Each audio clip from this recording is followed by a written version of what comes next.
अगर आप देखें ग्रिप लेता हुआ, एक सॉलिड ग्रिप लेता हुआ इस बाज़ार के ऊपर, और यहीं पर है जो सारा एक्शन है। जरा एक बार कल के सुपरस्टार ल्यूपिन को लेके आइए, मेरे स्क्रीन पे अभी भी अपीयर हुआ, that's I think towards day high जाता हुआ ल्यूपिन रखिएगा स्क्रीन पे। इट्स अब कल या परसों की बात है, मेरे ख्याल से खुला स्ट्रॉन्ग था, बैकफुट पे आया, 1686 को टेस्ट किया ना, 1783। चंदन, क्या टेक है आपका इस पर, इस वक्त ल्यूपिन पे?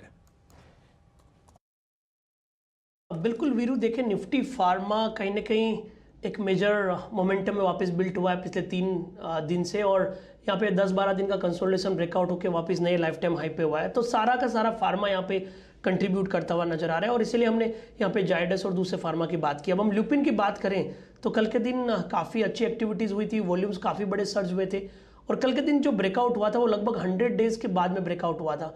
नहीं तो मैं देख रहा हूँ पिछले 100 दिनों में 5-6 बार ये लगभग 1700-1720 के आसपास आया और वहाँ पे अटक गया। तो मेरा मानना है कि ब्रेकआउट यहाँ पे मोमेंटम प्ले करेगा।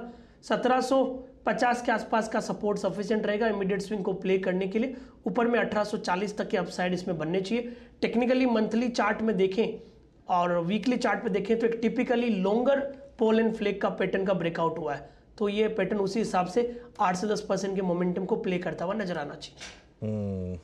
ओके, चलिए एक बार आरबीएल बैंक देखते हैं, क्योंकि बात सिर्फ एक बैंक की नहीं है यहाँ पर। आरबीएल बैंक में भी वीकनेस अच्छी खासी थी, हालांकि लोअर लेवल से थोड़ी रिकवरी। और एक बार बंधन बैंक लेकर आइए आप, और ये बैन में आया स्टॉक। कल भी इस पर बात हुई थी कि बंधन बैंक कल नेगेटिव है। कल के हाई से स्लिप हुआ, कल के 214 से स्लिप हुआ, आज फिर स्लिप हुआ ये स्टॉक, और अब 204 पर आया, और अब कल के लो के नीचे ये स्टॉक बंधन बैंक। और एक बार फिर साबित हुआ बंधन बैंक के केस में कि 200 डे मूविंग एवरेज नहीं सस्टेन कर पा रहा है यहाँ पर, और वहाँ से मूव्स आ रहे हैं। निफ्टी एट डेज लो 24,188 पर आ गया है। अब ध्यान रखिएगा, अगर 24,115 ब्रीच होना शुरू हुआ तो मार्केट में बड़ी दिक्कत आएगी। फिर इन दैट केस थोड़ा सा सेल साइड की ट्रेड्स भी ओपन होंगी। एक स्टॉक वीरू ने पिक किया था, एस्ट्रल, एक बार उस पर बात कर लेते हैं। कविता जी, ये एक ऐसा स्टॉक है जो आपने काफ़ी अच्छे से ट्रैक किया है, एस्ट्रल।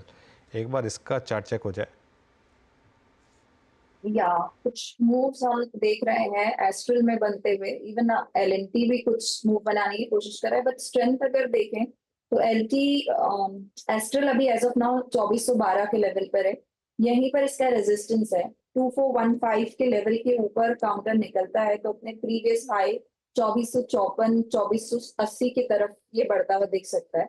पोजिशनिंग अगर किसी ने की है तो आज के दिन के लो के स्टॉप लॉस के साथ बने रहना चाहिए 2450 के प्राइस टारगेट पे। ओके, अच्छा, टोरेंट फार्मा, ये भी कविता जी की पिक थी एक्चुअली सुबह के टॉप ट्रेड्स में, और 2905 इस समय। एक बार उनका टारगेट लेकर आते हैं। आई थिंक पहला टारगेट हिट होने के हम काफ़ी करीब हैं कविता जी। कैरी करें इसे या फिर बुक करें? ट्रेलिंग स्टॉप लॉस मेंटेन करना चाहिए, 2890 का करें और प्राइस टारगेट के लिए बने रहें। सेकंड, बिल्कुल, अच्छी ट्रेड रही है। राजेश सतपुते के पास एक कॉल है। राजेश जी, क्या पिक कर रहे हैं? मुझे देखिए, मेरी नजर है अपोलो हॉस्पिटल पे। बहुत बढ़िया पैटर्न है। सिमेट्रिकल ट्रायंगल का ब्रेकआउट मिला था कल, लेकिन पॉज था। आज यहाँ पे मुझे लगता है रैली मिल रही है। तो यहाँ पे देखिए एक स्विंग ट्रेड मिल रहा है 6230, यानी दिन के लो का स्टॉप लॉस रखे अपोलो हॉस्पिटल में, और बाय करें। इसका इंट्राडे का स्विंग आएगा 6350 से लेके 6400। तो it's a buy in Apollo hospital.